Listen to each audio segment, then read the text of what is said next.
Sendo, pois, ele profeta, e sabendo que Deus lhe havia prometido com juramento que do fruto dos seus lombos, segundo a carne, levantaria o Cristo para o assentar sobre o seu trono. Nesta previsão, disse da ressurreição de Cristo Jesus, que a sua alma não foi deixada no Hades, nem a sua carne viu a corrupção.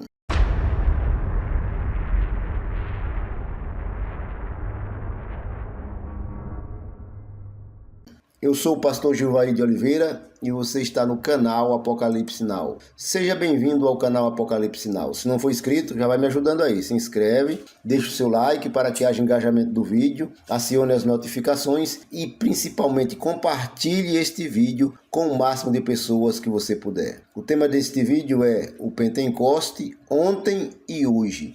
Nós estaremos fazendo aí uma alusão ao que ocorreu no chamado dia de Pentecoste, que está escrito no capítulo 2 de Atos, e os movimentos pentecostais que estão ocorrendo em nossos dias. O que é isso? Será que está tudo certo com o que ocorreu no passado e ocorre hoje? O que ocorreu no passado, você pode ver aí o primeiro vídeo da série onde nós postamos por meio deste canal, que não tem nada a ver com o que ocorre hoje. Você está preparado para entender esse conteúdo? Se está preparado, então vamos lá.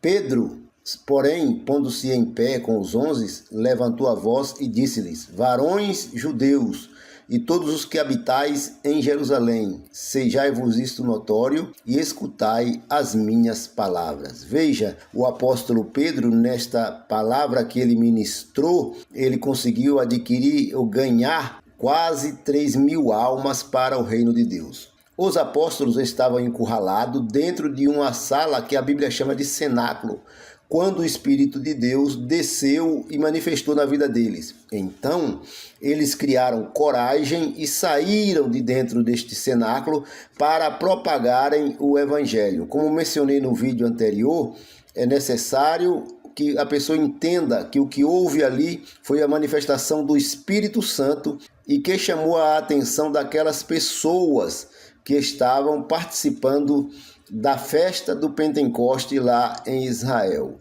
Veja que o apóstolo Pedro ele toma a frente deste grupo de pessoas, que era um número quase de 120, para falar com os filhos de Israel. Vamos continuar. Estes homens não estão embriagados, como vós pensais, sendo esta a terceira hora do dia. Pelo que se entende, era provavelmente às 9 horas da manhã, quando eles saíram de dentro do cenáculo. Pedro diz que eles não estavam embriagados. Por quê?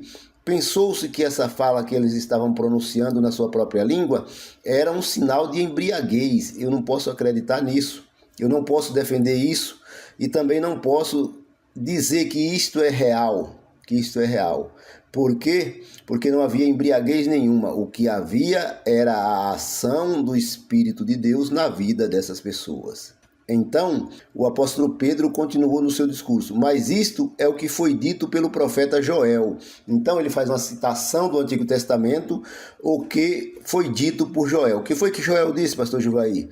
Ele disse o seguinte: e nos últimos dias acontecerá, diz Deus, que do meu espírito derramarei sobre toda a carne, e os vossos filhos e as vossas filhas profetizarão, os vossos jovens terão visões, e os vossos velhos sonharão sonhos.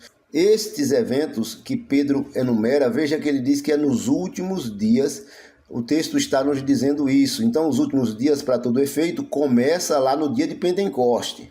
É no dia de Pentecoste, quando o Espírito Santo manifesta na vida dessas pessoas, que nós estamos vendo essa questão dos últimos dias.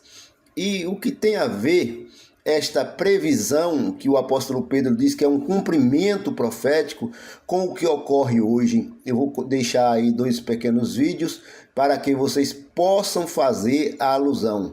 Se esses vídeos que eu estou deixando aí na continuação deste vídeo que estamos gravando é realmente a manifestação do Espírito de Deus, ou outra coisa, ou apenas meninice de crente. Eu digo aqui, a pessoa humana, ela é 70% emoção. E se ela não saber controlar essa emoção, ela não vai nunca para a razão, porque ela imagina que aquilo que ela está realizando é real. Veja nesses vídeos aí, você que está assistindo este vídeo, se isto é realmente o Espírito de Deus, é meninice ou é outra coisa. Eu deixo você fazer a análise, peço que faça a análise, deixe aí nos comentários o que significa esses movimentos neopentecostais que não tem nada a ver com o dia de Pentecoste, em que os apóstolos e discípulos de Cristo Jesus manifestaram por meio da ação do Espírito Santo. Não tem nada a ver dia de Pentecoste com o movimento pentecostais hoje. Você concorda? Discorda? Faça aí um comentário se você concorda ou discorda, porque esses vídeos que eu estou deixando aí não tem nada a ver com o que ocorreu no dia de Pentecoste. É questão da pessoa ter conscientização e que o Espírito de Deus não traz confusão. Quem traz confusão são as mentes vazias de crentes da atualidade que diz que está sendo usado pelo Espírito Santo, quando na verdade muitos deles estão escandalizando o Evangelho e estão praticando aquilo que não corresponde com a realidade. Esta é a visão que eu deixo, é a minha opinião também. Não sou dono da verdade, mas você pode deixar nos comentários como que você vê esta situação. Vamos continuar com o texto bíblico. E também do meu espírito, diz o Senhor, derramarei sobre os meus servos e minhas servas naqueles dias e profetizarão. Veja que é uma referência ao dia de Pentecoste novamente e que é uma fala do profeta Joel lá do passado do Velho Testamento, dizendo o que ia acontecer a partir dos últimos dias. E isto já aconteceu e em partes vem acontecendo, como já mencionamos. E farei aparecer prodígios em cima no céu e sinais embaixo na terra, sangue, fogo e vapor de fumaça. É o profeta Joel mencionando e o Dr. Lucas enfatizando esta escrita de Joel agora no livro de Atos dos Apóstolos. Será que isto é real? Nós já tivemos luas de sangue, nós já tivemos vapor de fumaça, nós já tivemos sinais nos céus e na terra. Tudo isso já vem acontecendo e a larga escala. Muitas coisas já ocorreram e outras irão ocorrer. Veja o que o Dr. Lucas continuou mencionando. O sol se converterá em trevas e a lua em sangue antes de chegar o grande e glorioso dia do Senhor. Pode ser que em alguma tradução bíblica esteja diferente, o grande e terrível dia do Senhor. Na verdade, será um dia de muita angústia quando isso acontecer no final dos tempos, quando estiver se desenrolando os últimos dias do ser humano. Provavelmente nesse período, eu não estou falando de extinção, porque a humanidade sempre vai resistir a esta questão, mas é uma referência de castigo ou consequências de pecados que a pessoa cometeu. Não posso dizer que isso é 100%, mas o texto bíblico enfatiza essas coisas. E acontecerá que todo aquele que invocar o nome do Senhor será salvo. Isto aqui é importante, porque mesmo diante de tanta coisa que a gente não sabe se é certo ou se é errado, uma mensagem de esperança. Esta mensagem de esperança é o Senhor que está mencionando, e quem invocar, o que significa a palavra invocar? Chamar para perto. Deus está perto ou está longe da tua pessoa? Deixa aí nos comentários. Mas quem invocar, quem chamar, quem buscar, quem correr atrás, será salvo, diz o Senhor. Isto é muito importante nos nossos dias. O Dr. Lucas, ele continuou falando: varões israelitas, escutai estas palavras. Na verdade, ele está refazendo aí, ou deixando escrito, o comentário que Pedro, o apóstolo Pedro, fez no dia de Pentecoste ao povo que estava naquele lugar em Jerusalém. Varões israelitas, escutai estas palavras. A Jesus Nazareno, varão aprovado por Deus entre vós com maravilhas, prodígios e sinais, que Deus por ele fez no meio de vós, como vós mesmos bem sabeis. O apóstolo Pedro está enfatizando daquilo que Jesus fez enquanto estava aqui nesta terra, levando a mensagem de salvação, levando a mensagem de vida eterna, uma mensagem de purificação e de restauração dos israelitas, começando por eles, e depois deveria ser espalhado esta mensagem de vitória por todo mundo. E agora chegou também no nosso Brasil, agora é a força da expressão. Há muito tempo que se chegou o evangelho aqui no Brasil. A este que vos foi entregue pelo determinado conselho e presciência de Deus, tomando vós, o crucificaste e matastes pelas mãos de injustos. Ele está mencionando, o apóstolo Pedro, do sacrifício que Cristo fez, porque ele disse, ele quem? Jesus, a minha vida ninguém a toma, eu dou porque quero dar. Tenho poder para dar e poder para tornar a tomá-la. Mas o apóstolo Pedro está enfatizando aqui uma espécie de crime com a permissão dos líderes de Israel e a determinação do Império Romano que dominava a Palestina naquele período, lá por volta do ano 30, 32, mais ou menos isso aí.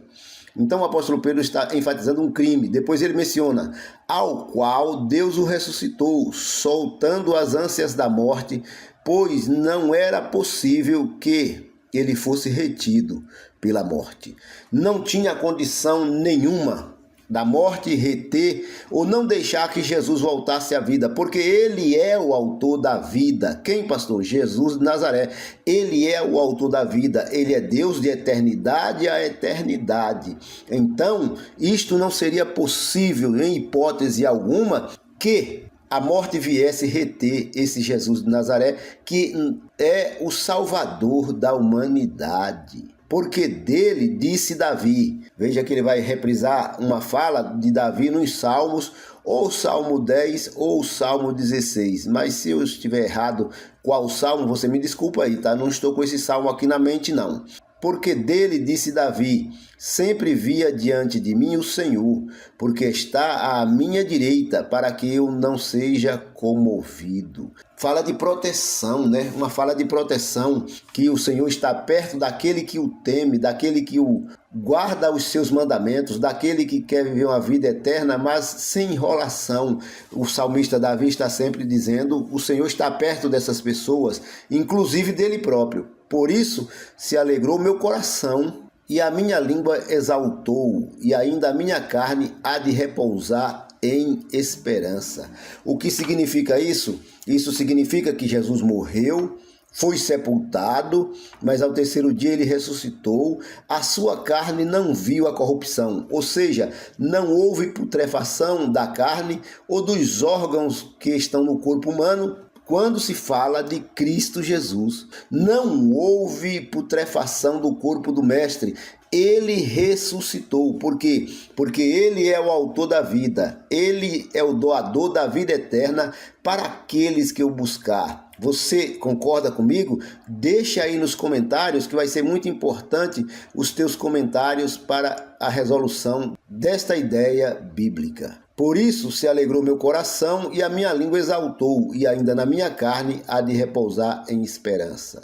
Pois não deixarás a minha alma no Hades, nem permitirás que o teu santo veja a corrupção. É o contexto do que nós estamos analisando aqui. É um discurso que o apóstolo Pedro está fazendo no dia de Pentecoste. Veja como continua esse discurso. Fizeste-me conhecer os caminhos da vida, com a tua face me encherás de júbilo. Novamente, mensagem de salvação, de alegria e de cântico de vitória. Pedro continuou, varões irmãos, seja-me lícito dizer-vos livremente acerca do patriarca Davi, que ele morreu e foi sepultado, e entre nós está até hoje a sua sepultura.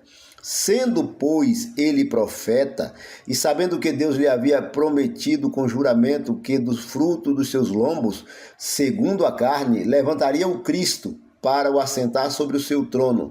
Nesta previsão, disse da ressurreição de Cristo, que a sua alma não foi deixada no Hades, nem a sua carne viu a corrupção. Que mensagem gloriosa! O autor da vida não seria detido pela morte em hipótese alguma. E me recordo aqui das palavras do velho e sábio apóstolo Paulo, quando ele disse que o último inimigo para que o homem venha vencer é a morte. Só que a morte também já está vencida por Cristo, está sob o controle dele, e ele tem o poder de dar a vida eterna, como também a aniquilação eterna. É isto que o texto está mencionando. O texto está mencionando que não houve meninice no dia de Pentecoste. O apóstolo Pedro estava cheio do Espírito Santo e mencionou esta mensagem gloriosa. Trouxe à tona esta mensagem gloriosa. E como o apóstolo Pedro, aqueles quase 120 que estavam ali falando em línguas estrangeiras, que é a xenolalia ou a glossolalia, eles também pregaram na língua dos visitantes de Jerusalém a mensagem da salvação. O apóstolo Pedro continuou dizendo: Deus ressuscitou a este Jesus, do que todos nós somos testemunhas. Veja que mensagem gloriosa. Não importa se a pessoa vai pesquisar, fazer uma espécie de pesquisa para dizer que Jesus não ressuscitou, ou que não morreu, ou que seus ossos foram achados. Isso é confusão na cabeça de muita gente. O apóstolo Pedro e o escrito do Dr. Lucas diz: Deus ressuscitou a este Jesus, do qual todos nós somos testemunhas. Claro que esses todos nós aí é uma sinédrica, é uma referência daqueles que viram a crucificação, viram o sepultamento e presenciaram também a ressurreição de Cristo Jesus. Ele tem todo o poder em suas mãos. Creia nele que você será salvo. Vamos concluir este vídeo. De sorte que, exaltado pela destra de Deus e tendo recebido do Pai a promessa do Espírito Santo, derramou isto que vós agora vedes e ouvis. Veja que os apóstolos realizaram movimentos que não têm nada a ver com o que ocorre hoje dentro das nossas igrejas pentecostais ou até mesmo neopentecostais. São movimentos estranhos, de danças, umas danças estranhas, uma coisa que ocorre dentro de outros setores da espiritualidade ou outros tipos de crença, de religião, sendo copiado e colocado dentro das igrejas, como dizendo que é movimento de Deus. A Bíblia não dá apoio para isso, a Bíblia não traz nenhum tipo de apoio para esta realidade. Na verdade, isso aí é uma forma de enganar pessoas, os indoutos, porque não querem pesquisar dentro da palavra. Em hipótese alguma, eles querem que isso não continue. Por quê que eles querem que isso continue? Porque é uma forma de dominação. A pessoa já está dominada por esse negócio, por essa coisa que está acontecendo, chamada de teologia do domínio, ou teologia da dominação. Quem vai dominar quem, pastor Juvaí? Quem está no comando da igreja, lá onde está acontecendo isso, o pastor, para edificar aquelas pessoas, supostamente edificar, com a meninice terrível ou outra coisa mais que eu não quero mencionar, e os reais que ficam dessas pessoas para aquele que está conduzindo. É grana pura. Analise e veja se não é. Deixa aí nos comentários. Porque Davi não subiu aos céus, mas ele próprio diz: disse o Senhor ao meu Senhor, assenta-te à minha direita, até que ponha os teus inimigos por escabelos dos teus pés. Isso foi uma fala de Davi, e ele não subiu aos céus. Realmente, ele pode ter ressuscitado após a ressurreição de Cristo. Após a ressurreição de Cristo, muitos que dormiam no pó da terra ressuscitaram, saíram de suas covas e foram embora. Para onde foi? Eu não sei para onde foi. Eu não sei para onde foi. Foi com Jesus para algum lugar aí afora, né? Ah, pastor, foi para o céu. Vocês não sabem nem o que é céu, rapaz. Você não sabe nem o que é céu para dizer que foi para o céu. Ou você sabe o que é céu. Saiba, pois, com certeza toda a casa de Israel, que a esse Jesus, a quem vós crucificastes, Deus o fez Senhor e Cristo. Está dito, está falado. Doa quem doer e machuque quem machucar. Cristo Jesus venceu a morte e quem crê nele também vencerá a morte. O Pentecoste, quando ocorreu lá nos primeiros dias com Pedro e os demais apóstolos, não tem nada a ver com os movimentos neopentecostais ou pentecostais que ocorrem hoje de dança de cavalinho, de dança de não sei o que, de dança da cadeira. Isso é tudo uma verdadeira palhaçada dessas pessoas que não encontra outro lugar para ir, vai passar tempo em algum lugar, numa espécie de vigília, para ter esse tipo de manifestação. Cuidado, esse tipo de manifestação às vezes não é de Deus. Não estou dizendo que não tenha alguém sendo usado por Deus ou algum lugar. Não estou dizendo isso. Eu estou dizendo que a grande maioria do que ocorre é xenolalia, glossolalia e meninice pura. Então, te livre deste mal, porque este mal pode te prejudicar. E lembre-se, procure adquirir conhecimento, porque conhecimento é um desvio do agora é tarde.